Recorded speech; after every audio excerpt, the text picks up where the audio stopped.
মধ্যে অনেকেই আছেন যারা উচ্চতর ডিগ্রি নিতেছেন, কিন্তু ইংলিশে বলতে গেলে বা ইংলিশের কোনো কিছু শুনলে ভয়ে কেঁপে ওঠেন। তাদের জন্য আমাদের প্রথম আয়োজন ছিল অ্যালফাবেটস, মানে বর্ণ বা চিহ্ন। আমরা প্রথমে চিহ্ন নিয়ে প্রথম ক্লাসটা করেছি। সেই ধারাবাহিকতায় যদি একটু সময় বেশি হয়ে গেছে, গ্যাপ হয়ে গেছে, তারপরও সেই ধারাবাহিকতায় আজকে হচ্ছে দ্বিতীয় ক্লাস। দ্বিতীয় ক্লাসে আমরা জানবো হচ্ছে 7 দিনের নাম। 7 দিনের নাম, name of the 7 days. Name of 7 days, 7 দিনের নাম। এই 7 দিনের নাম আমাদেরকে, যদি আপনি অনেক যারা নিয়মিত না তাদেরকে জিজ্ঞেস করেন যে 7 দিনের নাম লিখতে বলেন, অনেকেই ভুল করবে।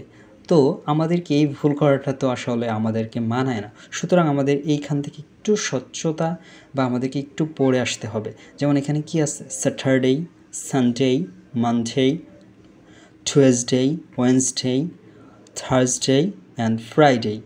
এইখানে আমাদের শুধুমাত্র বানানগুলো ঠিক করলে হবে না, আমাদের উচ্চারণগত দিকও অবশ্যই খেয়াল রাখতে হবে।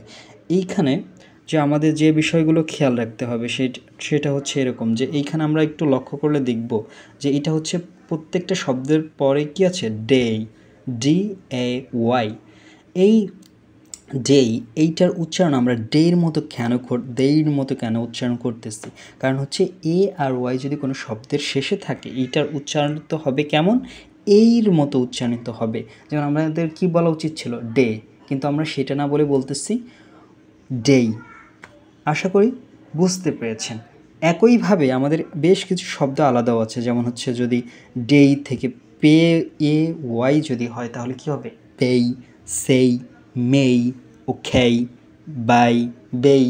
এইরকম যে শব্দগুলো আছে, আমরা যখন যে শব্দগুলার যে ওয়ার্ডগুলার পরে ওয়াই থাকবে সেইখানে আমরা কি বলবো সেইটা আমরা অবশ্যই এই উচ্চারিত করব। তাহলে আমরা এই 7 দিনেরটা কেমনভাবে উচ্চারণ করতে পারি?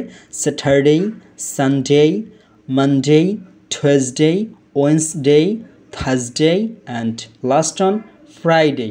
এখন অনেকে বলতে পারেন যে এখানে তো কি আছে? ফ্রাইডে। তাহলে এখানে আর তো উচ্চারিত হওয়ার কথা না, তাহলে আর কেন উচ্চারিত হলো?